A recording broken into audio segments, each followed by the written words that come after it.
There was a time, not long ago in the grand sweep of history, when Iran and Israel were not enemies, not rivals, not locked in a silent, escalating conflict that threatens the stability of an entire region, but partners.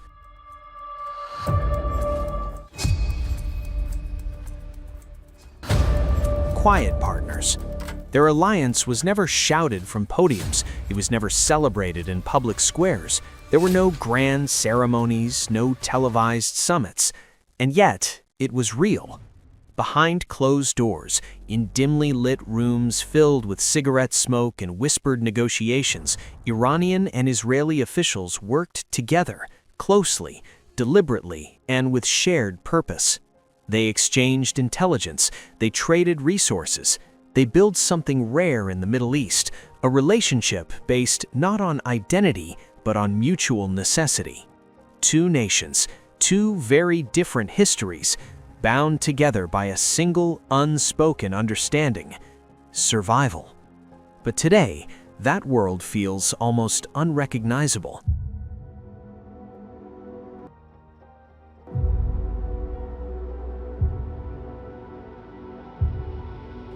Now, the relationship between Iran and Israel is defined by hostility, by suspicion, by a constant state of tension that stretches across borders and into cyberspace, into politics, into ideology itself.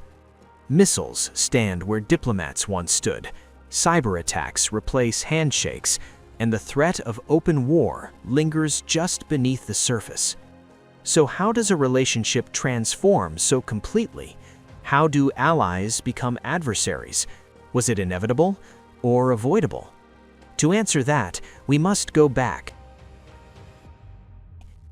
to a time when the Middle East looked very different and when Iran and Israel saw each other not as enemies, but as opportunity.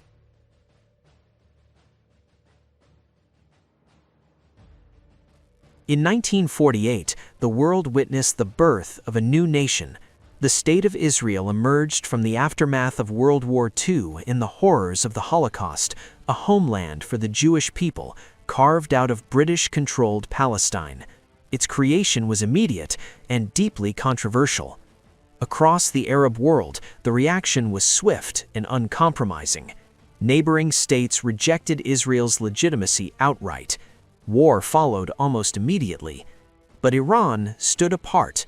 Not because it was aligned with Israel ideologically, not because of shared religion or culture, but because Iran was not Arab. Its identity stretched back thousands of years, rooted in Persian civilization, shaped by empire, and increasingly influenced by modern geopolitics. At the time, Iran was ruled by Shah Mohammad Reza Pahlavi, a monarch with ambitious visions for his country. He wanted Iran to be modern, industrial, powerful, and deeply connected to the West. For the Shah, alliances were not about emotion, they were about strategy. And when he looked across the region, he saw a rising force that concerned him deeply: Arab nationalism. Led by figures like Egypt's Gamal Abdel Nasser, this movement sought to unify Arab nations into a single powerful bloc. It was anti-imperialist, anti-Western, and often hostile toward non-Arab powers, including Iran. To the Shah, this posed a direct threat. A unified Arab world could challenge Iran's regional influence, its security, even its sovereignty. Israel, too, faced existential danger from this movement. Surrounded by hostile neighbors, it needed allies, any allies it could find. And so quietly, cautiously, the two nations moved toward each other. Iran did not formally and loudly recognize Israel in the way Western nations did. Instead, it adopted a more discreet approach, a de facto recognition, a practical acceptance, enough to open channels, enough to begin cooperation. And what followed was one of the most unusual alliances in modern history. Israeli experts began traveling to Iran. They helped develop agricultural systems, introducing irrigation techniques that transformed arid land into productive farmland. They assisted in building infrastructure, in training professionals, in sharing knowledge that accelerated Iran's modernization. In return, Iran provided Israel with something far more critical: oil. At a time when Israel was largely isolated, cut off from regional energy supplies, Iran became a vital source of fuel, a lifeline that kept its economy moving and its military prepared. But perhaps the most important aspect of this partnership was invisible. It did not appear in trade records or public agreements. It existed in shadows: intelligence. Because in a region filled with uncertainty, information was power. And together, Iran and Israel built a network that would shape the Middle East for decades.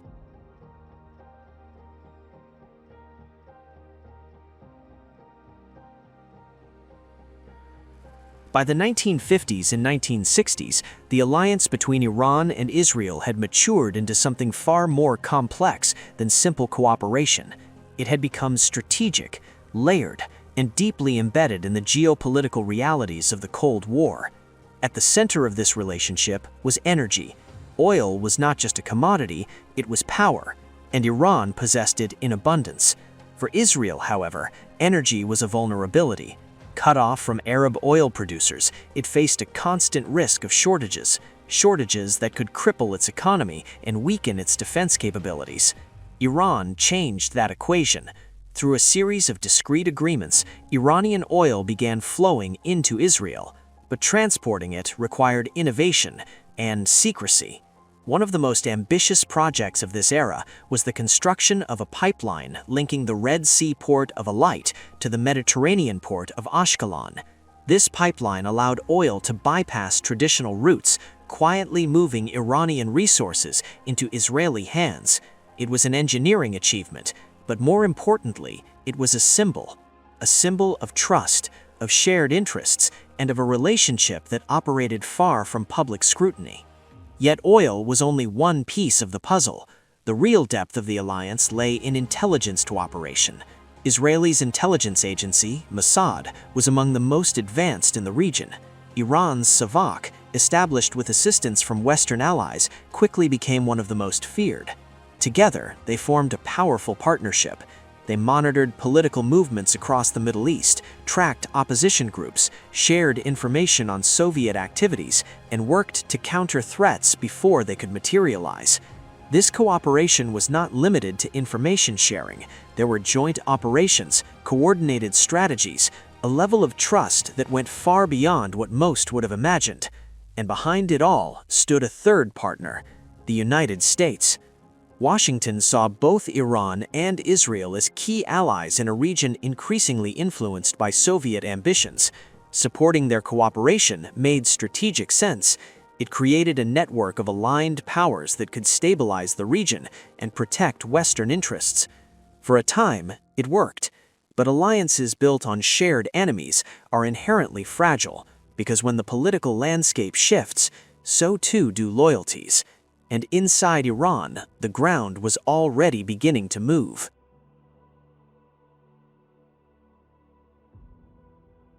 While Iran's leadership strengthened ties with Israel in the West, a different story was unfolding within its borders, one of unrest, of growing dissatisfaction, and of deepening divides. The Shah's vision for Iran was bold. Through a series of reforms known as the White Revolution, he sought to transform the country into a modern, industrialized nation.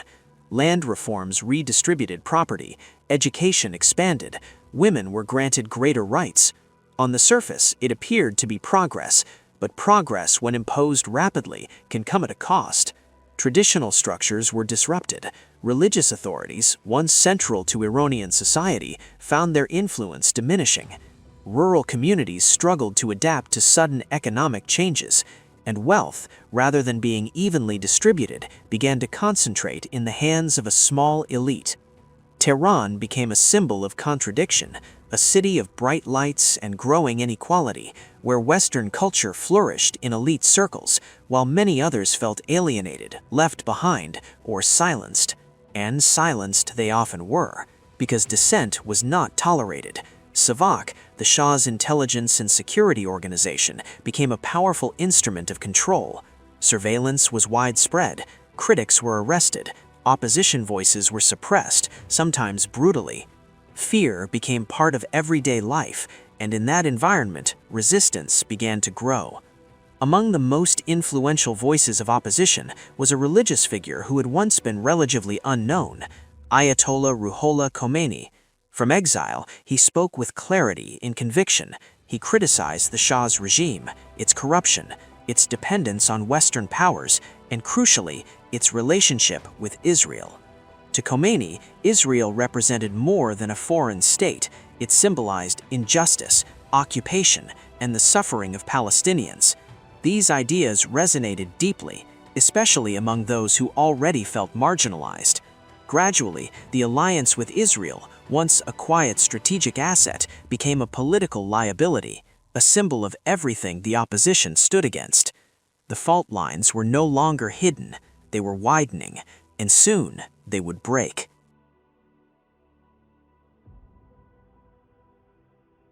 By the late 1970s, Iran stood at the edge of transformation.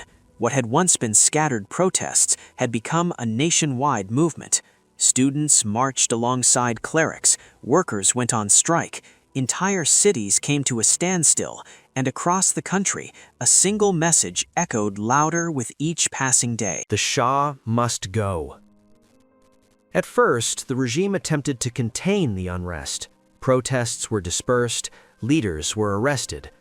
But the momentum was unstoppable, because this was no longer just political opposition.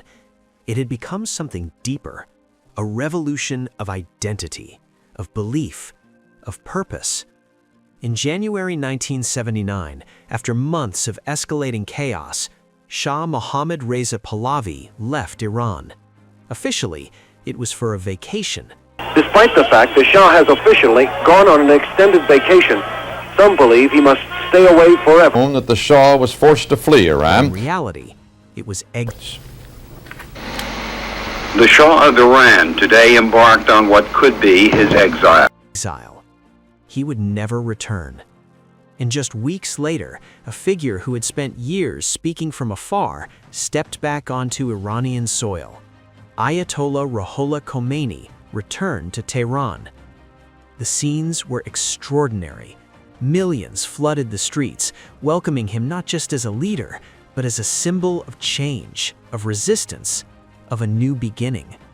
But this new beginning came with a radically different vision for Iran, one rooted not in monarchy, not in Western alignment, but in Islamic governance. The Islamic Republic of Iran was born, and with it, everything changed. The new regime moved quickly to redefine the country's identity. Western influence was rejected, cultural policies were reshaped, political structures were rebuilt around religious authority.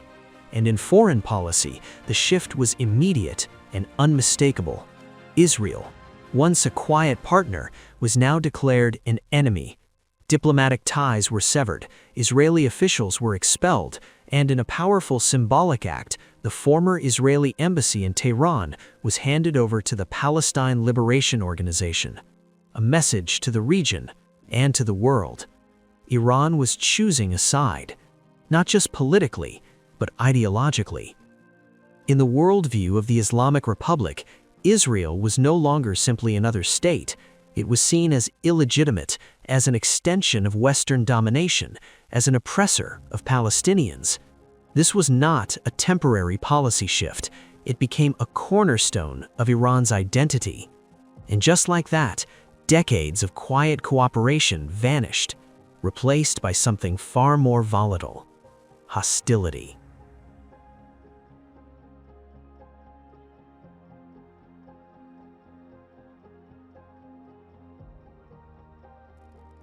The aftermath of the revolution did not bring stability.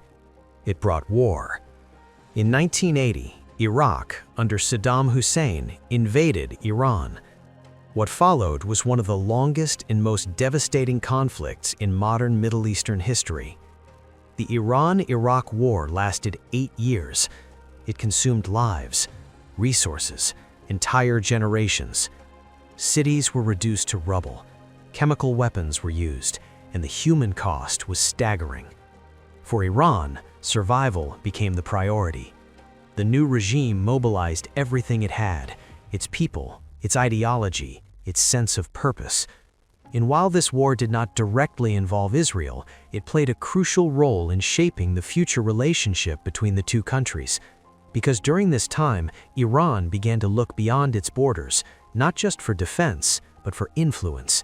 It started building alliances, not with states, but with movements, groups that shared its opposition to Israel. And among these, one would become especially significant: Hezbollah. Formed in Lebanon during the early 1980s, Hezbollah was more than a militia. It was an extension of Iran's strategic vision. Backed by Iranian funding, training, and ideology, it became a powerful force in the region, positioned just north of Israel's border. For Israel, this was deeply concerning, because the conflict was no longer theoretical, it was no longer distant, it was now at its doorstep. And this marked a turning point. The rivalry between Iran and Israel was no longer just ideological, it had become operational, real, tangible, and increasingly dangerous.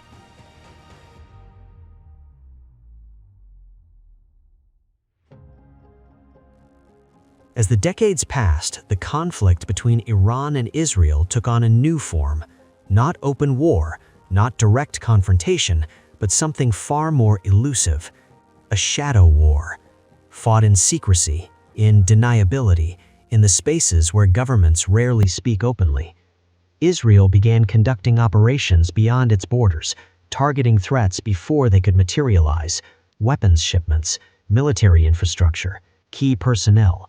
At the same time, Iran expanded its network, strengthening alliances, building capabilities, extending its reach across the region, from Lebanon to Syria, from Iraq to beyond.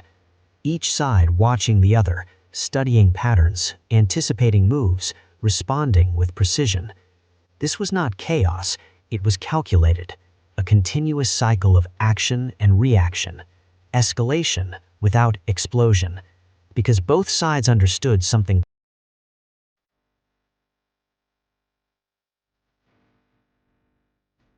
If the nuclear issue represents the strategic heart of the conflict, then Syria is its battlefield. When the Syrian civil war erupted in 2011, it quickly became one of the most complex and devastating conflicts in modern Middle Eastern history.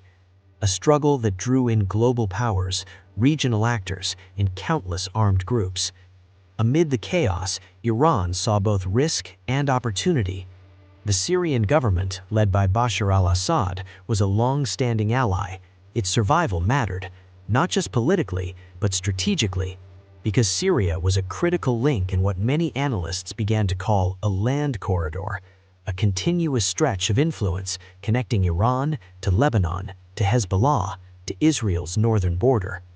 Maintaining that corridor became a priority, and so Iran invested heavily, sending military advisors, deploying resources, coordinating with allied militias, building infrastructure that would extend its reach deeper into the region.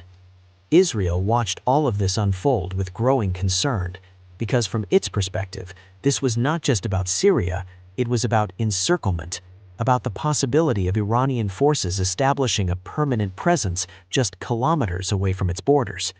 And so Israel responded, not with declarations, but with action. Airstrikes became a regular occurrence.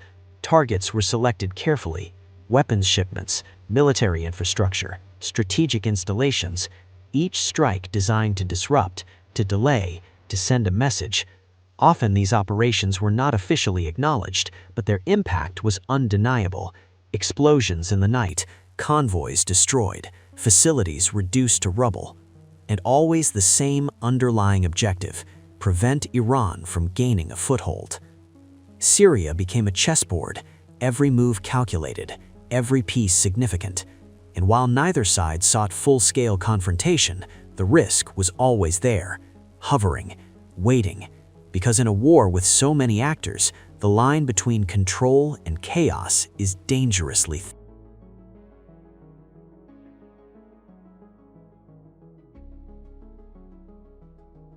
War has changed. It no longer requires armies crossing borders or tanks rolling through cities.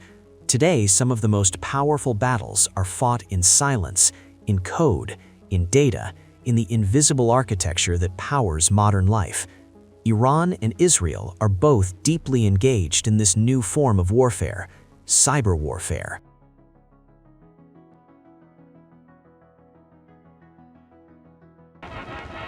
Two countries are rooted in the biblical heritage.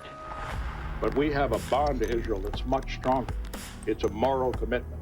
It was created to fulfill the long-standing dream of the Jewish people to return to the home of their biblical origins. Come, let us declare in Zion the word of God. The founders of my country saw a new promised land. America's commitment to Israel's security is rock solid and unwavering. Jerusalem will be the capital of Israel, and I have said that before, and I will say it again. I recognized Jerusalem as the capital of Israel.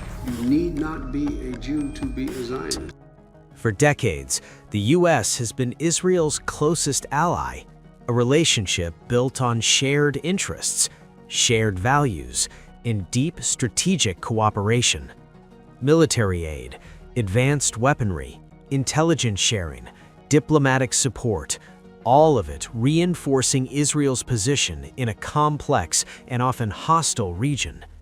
At the same time, the relationship between the United States and Iran has been defined by Iran and Israel carries the risk of drawing in the United States, transforming a regional conflict into something far larger. Efforts have been made to ease tensions, negotiations, agreements, the most notable being the Iran nuclear deal, an attempt to limit Iran's nuclear program. Today, the relationship between Iran and Israel stands at a critical point, defined by decades of hostility, shaped by ideology, driven by strategy, and shadowed by uncertainty. Both nations have grown stronger, more capable, more technologically advanced. Missile ranges have increased, defense systems have improved, cyber capabilities have expanded, and with each advancement, the stakes rise, because the margin for error is shrinking. A single miscalculation, a misunderstood signal, an unintended escalation, any one of these could trigger a chain reaction, one that neither side fully controls.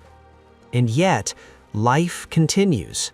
In Tehran, streets are filled with people going about their daily routines.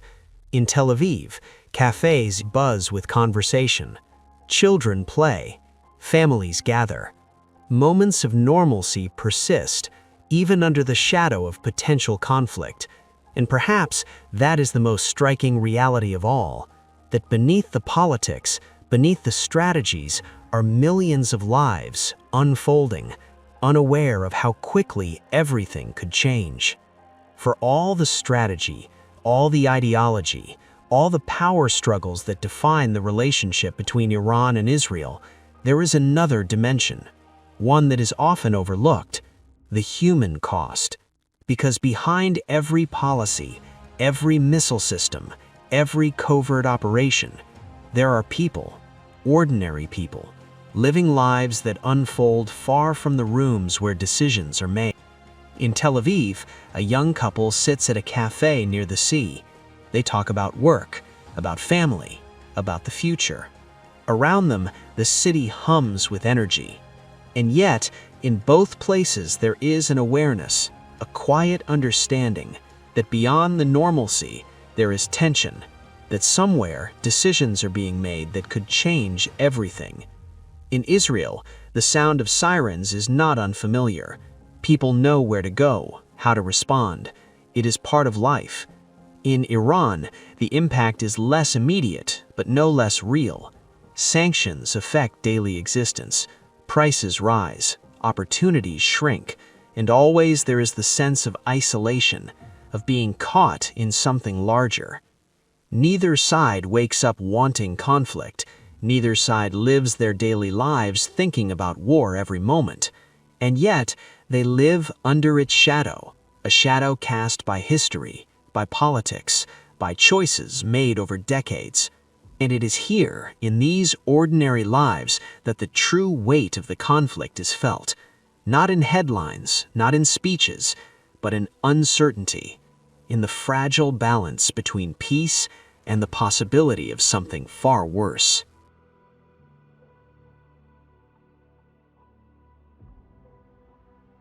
In conflicts like this, the greatest danger is not always intention. It is miscalculation, a misunderstanding, a moment where perception and reality diverge and the consequences unfold faster than anyone can control. The systems in place today are more advanced than ever before. Missile detection, early warning systems, automated responses, all designed to protect, to react, to prevent disaster. But these systems also introduce new risks because decisions are made faster, timelines are compressed, and the space for reflection becomes smaller. Imagine a radar detecting an incoming object. A decision must be made within seconds. Is it a threat or a mistake? Is it an attack or an error? Now imagine that decision being wrong. In a region already on edge, even a small incident can escalate rapidly. A strike misunderstood, a response misinterpreted, and suddenly the conflict shifts from controlled tension to open confrontation. Both Iran and Israel understand this risk. They calculate carefully. They signal intentions, sometimes subtly, sometimes clearly, but no system is perfect. No strategy is foolproof, and history has shown time and again that wars are not always planned. Sometimes they happen because something goes wrong.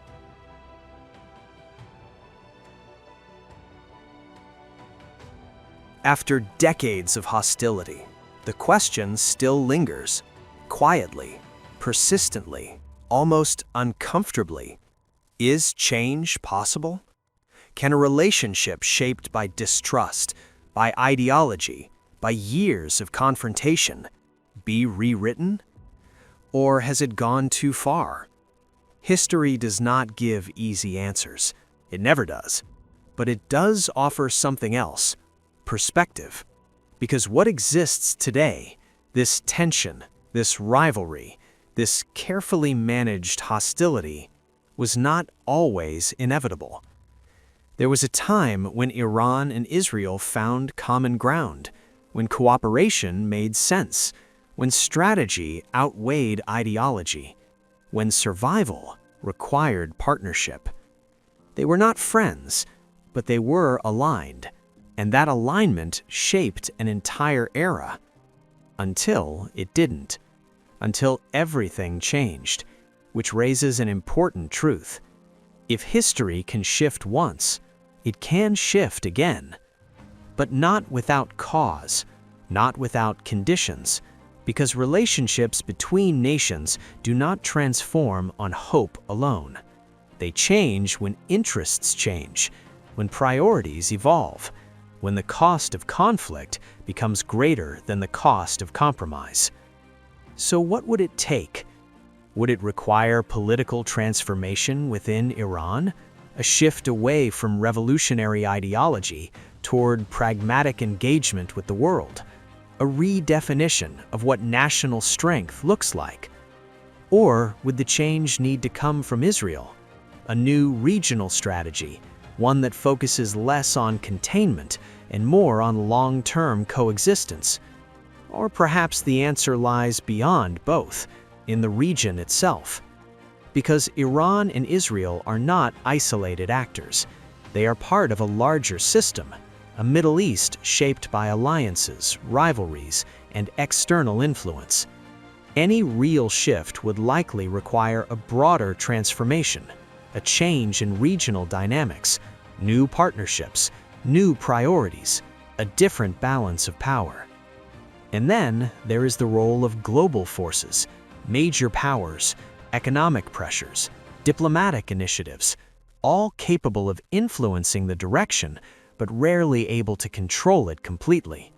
Because at its core, This conflict is not just political, it is historical, it is deeply embedded in identity, and that makes change more difficult, but not impossible. Because history has seen moments like this before, bitter rivals finding unexpected paths forward, enemies redefining their relationships, not out of trust, but out of necessity, out of realization, out of the understanding that endless conflict has limits, that it carries costs, human costs, economic costs, strategic costs, and eventually those costs accumulate. They force questions, they challenge assumptions, they open doors that once seemed permanently closed. But those doors do not open on their own. They require leadership, timing, circumstance, and sometimes something unpredictable, a moment that shifts everything, a crisis that forces cooperation, or a generation that sees the world differently than the one before it. For now, those conditions do not fully exist.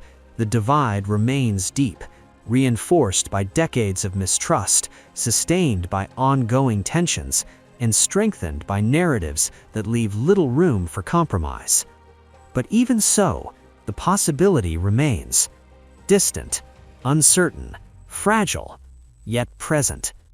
Because history is not a fixed path. It moves, it evolves, it surprises, and sometimes it changes in ways no one expects. So the question is not just whether Iran and Israel can move beyond conflict, but whether one day they will have a reason to. Because when that moment comes, if it ever does, it will not just reshape their relationship, it will reshape the region, and perhaps the world. The conflict between Iran and Israel is no longer confined to geography. It does not begin at a border, and it does not end at one. Instead, it exists in places that did not even exist just decades ago. Cyber networks, digital infrastructure, invisible systems that connect the modern world. This is no longer just a regional rivalry. It is part of something much larger, a transformation in how power is defined and how conflict is fought. In the past, wars were simple to understand. They were physical, visible, defined by land, territory gained, territory lost. But today, power looks very different. It is measured by influence, by access, by control over information, the ability to disrupt without ever firing a single shot. For Israel, adapting to this new reality has been a priority. It has positioned itself as a leader in technology, cybersecurity, intelligence, advanced defense systems, capabilities that allow it to operate far beyond its physical size. For Iran, the approach has been different. Facing sanctions, isolation, and limitations, it has adapted in its own way, not by matching power directly, but by finding alternative strategies, asymmetric strategies, methods designed not to overpower, but to outmaneuver. This includes cyber operations, drone technology, and networks of influence across multiple regions. The result is a conflict that is no longer easy to define. It is not limited to one place. It is not always visible, and it is constantly evolving. Sometimes it happens in the shadows, quiet, unseen, but impactful. And this creates a new kind of challenge, because when a conflict exists everywhere, it becomes difficult to say where it actually is, and even more difficult to say where it might end. This new phase introduces a different kind of risk: escalation without warning, confrontation without borders, moments of tension that can emerge instantly and spread rapidly. And in a world that is more connected than ever, the impact is no longer regional, it is global. A disruption in one system can ripple across continents, a cyber incident in one country affecting infrastructure in another. Markets, energy supplies, political stability, everything is connected. and that means nothing is isolated. For Iran and Israel, this changes everything. It raises new questions, new uncertainties, and new possibilities, because the next phase of their relationship will not be defined only by history or ideology. It will be shaped by the future, a future where power is evolving, where conflict is transforming, and where the outcome remains uncertain.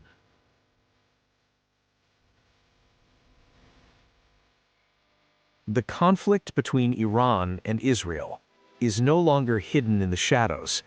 It is no longer just a quiet rivalry. Today, it looks closer to a war than ever before.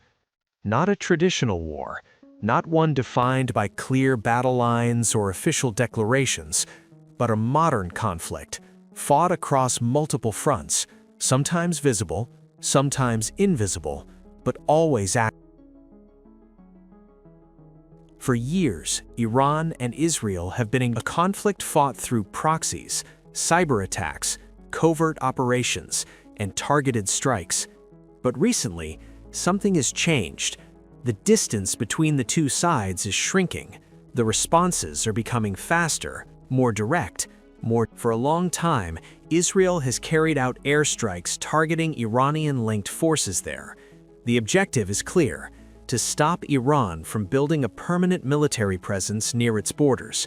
This makes every strike, every response, part of a much larger picture. But Syria is only one piece of the conflict. Another major front exists through indirect confrontation, applying pressure on Israel from multiple directions. Israel, in turn, responds with precision strikes, intelligence operations, and defensive systems designed to neutralize threats before they grow. This back and forth has created a constant state of tension. But what makes the current situation different is how close it is getting to direct conflict.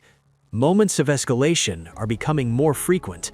A strike leads to a response, that response leads to another reaction, and each time, the risk increases.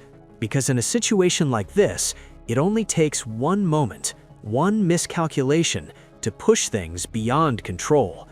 And this is where modern warfare plays a critical role.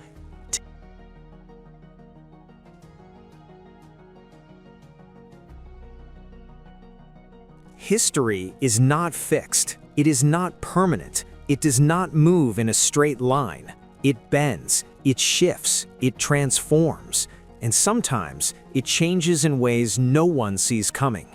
Iran and Israel, once quiet partners, now stand as adversaries in one of the most complex and fragile rivalries of our time.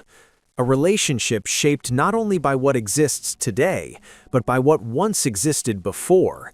Because beneath the tension, beneath the rhetoric, beneath decades of hostility, there is a forgotten truth, a truth that rarely makes headlines, that these two nations once found common ground, that they once worked together, shared intelligence, shared concerns, shared interests, not because they were the same, but because at that moment in time, cooperation made sense. And that reality changes how we understand the present, because it reminds us of something important. What exists today was not inevitable. It was created, shaped by decisions, by leaders, by moments in history that pushed both nations in different directions. Moments like the Iranian Revolution, which did not just transform one country, but redefined an entire relationship, turning alignment into opposition, turning quiet cooperation into open hostility. And over time, that hostility became something deeper, more entrenched, more difficult to reverse. Today, the divide feels absolute, reinforced by ideology, by politics, by years of conflict directly and indirectly.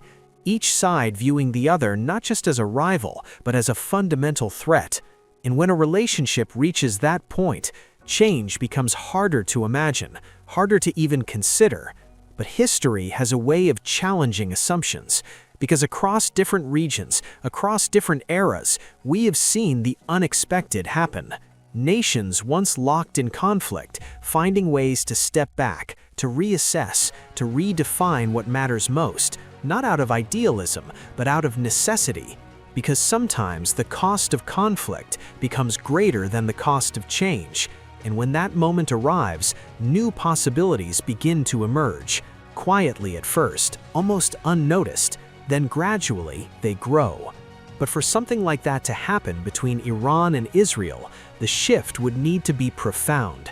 It would require more than diplomacy, more than temporary agreements. It would require a rethinking of priorities, a reimagining of what security means, what stability looks like, what the future of the region should be. In Iran, it could mean moving toward a more pragmatic approach to foreign policy, balancing ideology with strategic reality. In Israel, it could mean exploring new frameworks for long-term regional stability, looking beyond constant confrontation, seeking alternatives, even if they seem distant today. And beyond both nations, there is the broader Middle East, a region where alliances shift, where conflicts overlap, where global powers play their own roles. Because Iran and Israel are not isolated actors, their relationship is part of a much larger system, and that system itself would need to evolve.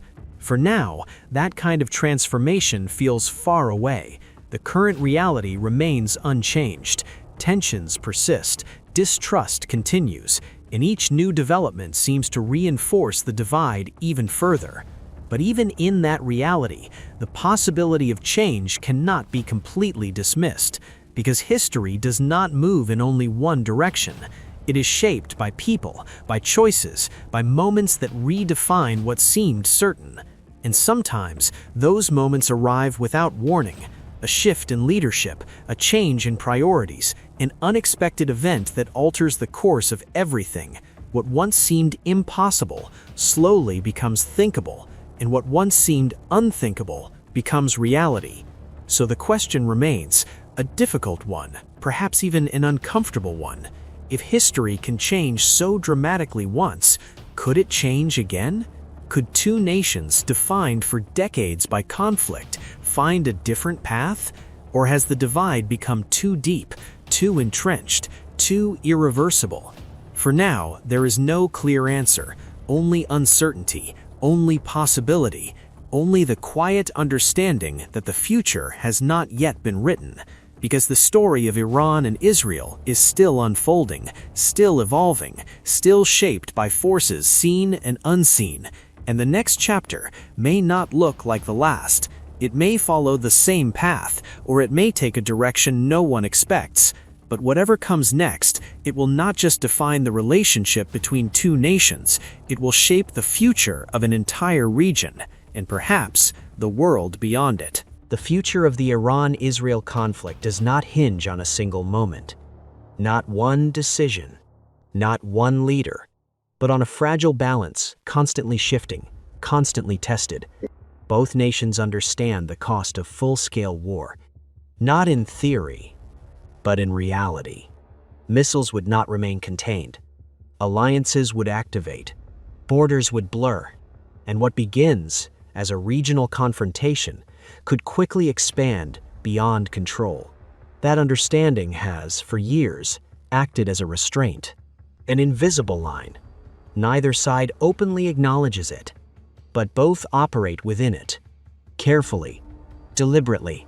And yet, that balance is becoming harder to maintain, because the tools of conflict are evolving, faster than diplomacy, faster than trust. Artificial intelligence is entering the battlefield. Autonomous systems, real-time surveillance, decisions made at speeds no human can fully process. In such an environment, the margin for error shrinks even further. A misread signal, a false alert, a system acting on flawed data, and escalation could happen in seconds, not hours, not days. Seconds. At the same time, internal pressures continue to build. In Iran, economic strain and political dynamics shape decision-making. In Israel, security concerns and regional threats remain constant.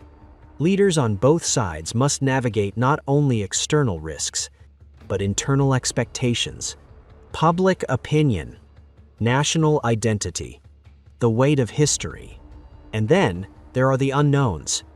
A sudden political shift, an unexpected alliance, a breakthrough in diplomacy, or a crisis no one predicted. Because history rarely moves in straight lines. It turns, abruptly, and often without warning. So what happens next? The honest answer is, no one knows. What we do know is this: the conflict between Iran and Israel is no longer just about the past, or even the present. It is about a future that is still being written, decision by decision, action by action, moment by moment. And in that future, two possibilities exist side by side. One of continued shadow conflict, managed, contained, unresolved, and another of sudden escalation, rapid, uncontrolled, irreversible. Between those two paths lies a narrow space, a space where diplomacy, caution, and restraint still matter, where choices still have the power to shape outcomes, where history is not yet fixed. Because even now, despite everything, the story is still unfolding, and the ending has not yet been decided.